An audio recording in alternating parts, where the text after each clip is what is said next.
రవి ప్రకాష్ సిలికానాంధ్ర ఆసుపత్రి Kuchipudi super speciality వైద్య సేవలు పూర్తిగా ఉచితం. వైఎస్ఆర్ కాంగ్రెస్ పార్టీకి సంబంధించినటువంటి దళిత నేతలు ఒక్కొక్కరుగా టీడీపీలో చేరిపోతున్నారు. అంతకుముందు తాడికొండ నియోజకవర్గానికి సంబంధించినటువంటి కత్తెర సురేష్, అదేవిధంగా జడ్పీ చైర్మన్ కత్తెర హెన్రియా వీళ్ళంతా కూడా వైసీపీని వీడి టీడీపీలోకి వెళ్ళారు. తాజాగా మాజీ మంత్రి డొక్కా మాణిక్య వరప్రసాద్ కూడా టీడీపీలోకి వెళ్ళిన నేపథ్యంలో వైసీపీ పైన తీవ్రస్థాయిలో విమర్శలు చేశారు. ఒకవైపు వైసీపీ దళితులంతా ఎస్సీలంతా కూడా మా వైపు ఉన్నారు చెప్తున్న నేపథ్యంలో ఇప్పుడు ఎందుకు వైసీపీని వీడి దళిత నేతలంతా టీడీపీలోకి వెళ్తున్నారో తెలుస్తున్నాం. ప్రస్తుతం మనతో పాటు వైఎస్ఆర్ కాంగ్రెస్ పార్టీ దళిత నేత, ప్రముఖ దళిత నేత ప్రస్తుతం బరిగెల కోటేష్ ఉన్నారు. ఎందుకు మీ పార్టీ నా ఎస్సీలు, నా బీసీలు, నా ఎస్టీలు, నా మైనారిటీలు అంటూ ముఖ్యమంత్రి పదే పదే చెప్తుంటారు. కానీ మీ పార్టీకి సంబంధించిన ఎస్సీ నేతలు డొక్కా మాణిక్య ప్రసాద్ సీనియర్ నేత, ఆయన మాజీ మంత్రిగా పనిచేశారు, జడ్పీ చైర్మన్ పనిచేసినటువంటి హెన్రియా వీళ్ళంతా ఎందుకు మీ పార్టీని వీడారు? అంటే అసలు యాక్చువల్గా నాయకుడు అంటే ప్రజల నుంచి వస్తాడు, కులాన్ని ఇది చేసుకొని వచ్చేది కాదు.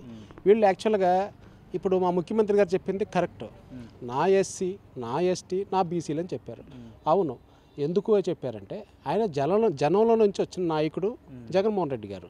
వీళ్ళు కులాన్ని నమ్ముకున్న నాయకులు, కులాన్ని నమ్ముకొని కులం అడ్డం పెట్టుకొని వీళ్ళు పదవులు శాసించాలనుకుంటున్నారు, అంటే ఈ ప్రజల్లో ఇచ్చేయాలనుకుంటున్నారు. కానీ ఈ ప్రజల్లో అలాంటివి తిరస్కరించేశారు. ఎప్పుడో మీరు ఆలోచించండి, గతంలో జరిగిన కొన్ని సంవత్సరాల నుంచి జగన్మోహన్ రెడ్డి గారు ఎప్పుడైతే ఆయన పాదయాత్ర నుంచి స్టార్ట్ చేశారో ప్రజలు ఆయనకు ఆకర్షితులయ్యారు. కులాలు ఇవన్నీ లేవు, నాయకుడు అంటే ప్రజల్లోంచి రావాలి. అది మొట్టమొదటిగా మాకు జగన్మోహన్ రెడ్డి గారు వచ్చారు, ఆయన బాటలో మిగతా వాళ్ళందరూ నడుస్తున్నారు. వీళ్ళు కేవలం ఒక కులం, మాదిగా కులాన్ని అడ్డం పెట్టుకొని రాజకీయాలు శాసించాలి అనుకునేవాళ్ళు వీళ్ళు. వీళ్ళ వల్ల వీళ్ళు పోవటం వల్ల వాళ్ళిద్దరూ తప్ప ఏమీ లేదు. ఇంకొకటి వాళ్ళని కూడా చూద్దాం. ఇప్పుడు ఈ గుంటూరు జిల్లా జడ్పీ చైర్మన్గా క్రిస్టియనే గారు ఉన్నారు. ఆమె జీవితంలో ఎప్పుడు చైర్మన్ అవుతారని ఊహించుకోలేదు. కానీ మా ముఖ్యమంత్రి గారు గౌరవించి ఒక దళిత కులాన్ని గౌరవించి ఇచ్చేశారు. అంటే మళ్ళీ ఈ దళిత కులాల్లో విభేదాలు తీసుకురావు ఇది లేదు. ఆయన దళితులందరూ ఆయన ఒకేలాగా చూస్తారు. ఆ కోణంలో వాళ్ళకి అవకాశం కల్పించారు అంతే. ఇప్పుడు ఈయన డొక్కా మాణిక్య వరప్రసాద్ గారు రాగాలని వెంటనే ఈయనకి మంత్రి పదవి లేదా రాజ్యసభ సీటు ఖాళీ చేసి ఇచ్చేసేయాలి. ఈయనకి ఈయన ఎన్ని పార్టీలు మారారు, ఎన్ని ఇది చేశారు, మరి ఈయనకి ఎలా ఇది చేస్తారు? ఈయన నిజంగా ఈయనలో ఏది, ఈయన క్యారెక్టర్ ఏది? సార్, వీళ్ళందరూ ఒక మాదిగ కులాన్ని అడ్డం పెట్టుకొని పార్టీల మీద పెత్తనాలు చేసి ప్రజల్ని ఏదో చేయాలని చెప్పని వీళ్ళు ఆ ప్రజలకు మంచి చేసేది మీరు ఆలోచించండి. కులం అడ్డం పెట్టుకున్న నాయకులు ప్రజలకు మంచి చేస్తారా? సార్, కులం అనేది అది ఈ సొసైటీలో ఒక జీవనాధారం, మనకు కొన్ని అవకాశాల కోసం అనేది కులం, అంతే తప్ప ప్రజాసేవ కులం ఏంటండి? ప్రజాసేవ చేయడానికి కులం కావాలా? కులంతో పని లేదు. వీళ్ళు చేసే అక్రమాలు, ఇప్పుడు కత్తెర సురేష్ గారు ఉన్నారు, ఆయన మీద గతంలో సిబిఐ కేసు ఇవన్నీ ఫైల్ అయ్యి ఉన్నాయి. ఈయన చిన్నపిల్లల అడ్డం పెట్టుకొని ఒక క్రిస్టియానిటీ ఇది పెట్టుకొని హార్వెస్ట్ ఆఫ్ ఇండియా అని చెప్పేసి ఒక ఇది పెట్టుకొని దానిని విదేశాల నుంచి డబ్బులు రాబట్టుకొని సంపాదించుకునే వ్యక్తి కత్తెర సురేష్. అంటే చిన్నపిల్లలకి అన్నం పెట్టుకోకుండా చిన్నపిల్లలను అడ్డం పెట్టుకొని వాళ్ళతో వ్యాపారం చేసే వ్యక్తి కత్తెర సురేష్. అతను ఈ ప్రజలకు న్యాయం చేసేది? అంటే మీ పార్టీలో మొన్నటి వరకు ఉన్నారు, అంతకుముందు 2019లో కూడా అక్కడ టికెట్ ఆశించారు. 2014లో వైసీపీ నుంచి తాడికొండ నుంచి ఆమె భార్య క్రిస్టినా పోటీ చేశారు. ఈ 10 ఏళ్లగా లేని అభియోగాలు ఇప్పుడు ఎందుకు వైసీపీ లేవనెత్తుంది? అంటే ఇప్పుడు ఏం కాదు, గతంలో మీరు అది 2022లోనే ఆయన మీద సిబిఐ కేసు అయ్యింది. మరి సిబిఐ కేసు మేమే ఇది చేయలేదు కదా, దాన్ని సిబిఐ చట్టం దాని పని చేసుకుపోతూ ఉంటుంది. అతనికి తెలియదా? మేము అప్పటికి అతనికి చాలాసార్లు మేము హెచ్చరిస్తూనే ఉన్నారు.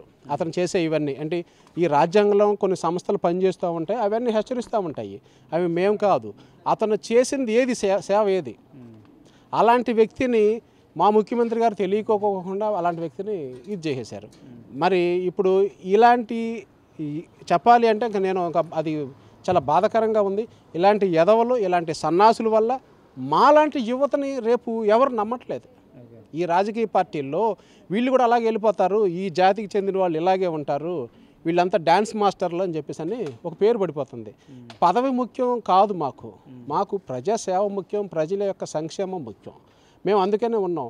వీళ్ళు చేసే పనుల వల్ల ఏ పార్టీ వెళ్ళిపోయేటప్పుడు కామెంట్లు చేస్తున్నారు, ఎస్సీలకి వైసీపీలో న్యాయం జరగలేదు, ఏదో పదవులు ఇచ్చారు కానీ పదవులు ఇచ్చారు, అధికారాన్ని ఇవ్వలేదు, ఎస్సీలని నట్టేట ముంచారని కామెంట్లు కూడా వాళ్ళు చేస్తున్నారు. అంటే మరి ఇదే డొక్క మాణిక్వర ప్రసాద్ గారు, ఇదే క్రిస్టియన్ గారు జిల్లా పరిషత్ చైర్మన్, ఒక ఎమ్మెల్సీ అయ్యారు. మరి దీన్ని ఏమంటారు సార్? ఇప్పుడు ఈ సమాజంలో మనం మానవ రూపంలో చేసే తప్పులకి పెదకాకాని తోటనో అక్కడ ఆ తోట కనపడుతుంది.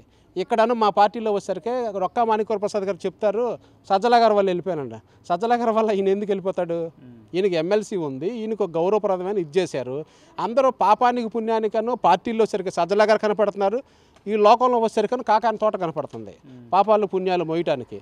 అంటే ఇక్కడ మోయటానికి సజ్జల గారు ఒకటే ఉన్నాడు, ఇంకా ఏదైనా ఆయన మీద రాళ్ళు వేసేయటమే.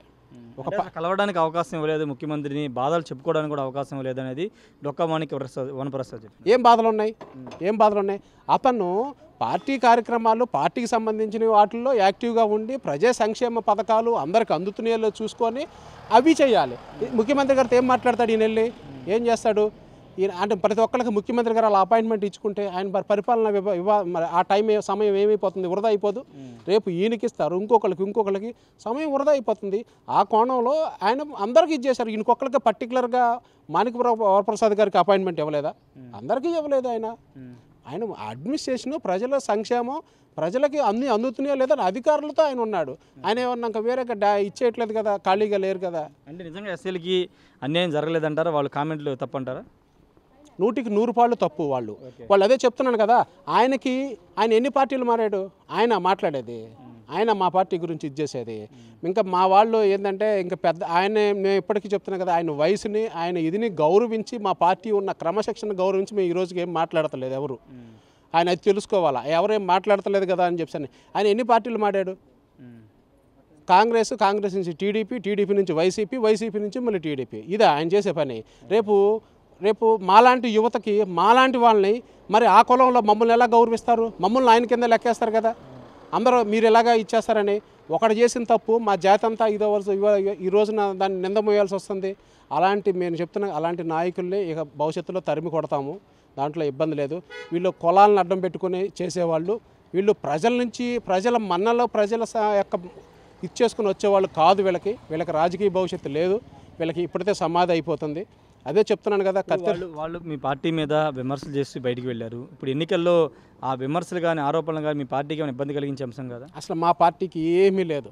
ఇప్పుడు మా పార్టీకి ఇబ్బంది కలిగించి ఎలా ఇదవుతుంది అంటే, ఈ రోజున అతనికి ఎమ్మెల్యే టికెట్ ఇవ్వకపోతే పార్టీని విమర్శిస్తాడా? మరి ఎమ్మెల్సీ ఇచ్చినప్పుడు ఏం చేశాడు అతను? ఆయనకు జడ్పీ చైర్మన్ ఇచ్చాడు, ఆయన ఏం చేశాడు? మరి ఆమె ఏం చేసింది? వాళ్ళు ఒకటే చెప్తున్నా కదా, ఆయన క్రిస్టియన్ ఆర్గనైజేషన్ నడుపుతూ ఎస్సీ కులం నుంచి ఎస్సీఎన్ కులం సర్టిఫికేట్ తీసుకొని ఆయన చేసిన అక్రమాలు అవన్నీ నా దగ్గర ఉన్నాయి, ఆధారాలతో సహా. నేను త్వరలో వాటన్నిటిని నేను న్యాయబద్ధంగా దాన్ని ఎలా చేయాలో అలా చేయడానికి నేను సిద్ధంగా ఉన్నాను. దాని ప్రొసీజర్ ప్రకారం, లా ప్రకారం మేము ఇదవుతాము. వాళ్ళకి లేనిది, వాళ్ళ జీవితంలో కానిది జగన్మోహన్ రెడ్డి గారు కనిపించారు. కానీ వీళ్ళ వల్ల మాలాంటి యువత, మాలాంటి వాళ్ళు రేపటి రోజున ఈ రాజకీయ పార్టీల్లో ఎవరు నమ్మే పరిస్థితి లేదు. చంద్రబాబు నాయుడు ఏం చేస్తాడు? చంద్రబాబు నాయుడికి తెలీదా? చంద్రబాబు నాయుడు ఒకే ఒకటి అడుగుతాను, దళితుల్లో పుట్టాలి ఎవరైనా అనుకుంటారా అనే వ్యక్తి చంద్రబాబు నాయుడు. మరి ఈ దళితులు, వీళ్ళకి సిగ్గు ఉండాలి కదా, కనీసం వీళ్ళు తినేది అన్నమే కదా, వీళ్ళు దళితులే కదా. మరి దళితులను అడ్డం పెట్టుకొని ఒక ఆ మాట అన్న నాయకుడి దగ్గరికి ఏం మొహం పెట్టుకొని వెళ్తారు వీళ్ళు? అంటే వీళ్ళకి సిగ్గు శరం ఏమీ లేదు. వీళ్ళకి ప్రజల గురించి ఏం అవసరం లేదు. వీళ్ళకి కావాల్సింది పదవులు. వీళ్ళకి పదవులు ఉంటే చాలు. వీళ్ళ పదవులే కావాల్సిందే. ప్రజల సంక్షేమం కానీ, ప్రజల యొక్క అవసరాలు, రాష్ట్రంలో ఉన్న అభివృద్ధి వీళ్ళకి సంబంధం లేదు. కాబట్టి ఈసారి ప్రజలు అందరూ చాలా తెలివిగా ఉన్నారు. ఇలాంటి నాయకుల్ని మామూలుగా వాళ్ళకున్న ఓటు అనే ఆయుధంతో వాళ్ళని తిప్పి కొడతారు. ఇంక ఈ రాష్ట్రంలో తిరగటానికి కూడా వాళ్ళకి అవకాశం ఉండదు. ఇంకా ఏ రాజకీయ పార్టీల్లో కూడా వాళ్ళకి ఎవరు తీసుకోని విధంగా ప్రజలు త్వరలో బుద్ధి చెప్తారు. Okay, thank you. మొత్తంగా ఇదే చెప్తున్నారు, పార్టీలో పదవులు అనుభవించి, ఇక్కడ పదవులు అనుభవించి ఇప్పుడు ఎమ్మెల్యే టికెట్ రాకపోతేనో లేకపోతే ఎమ్మెల్సీ టికెట్ రాకపోతే ఈ విధంగా వెళ్ళిపోవడం కరెక్ట్ కాదని చెప్తున్నారు. ఎందుకంటే ఏ పార్టీలో కూడా దక్కని గౌరవం ఎస్సీలకి వైఎస్ఆర్ కాంగ్రెస్ పార్టీలో దక్కుతూ ముఖ్యమంత్రి అంత ప్రాధాన్యత ఇచ్చారు.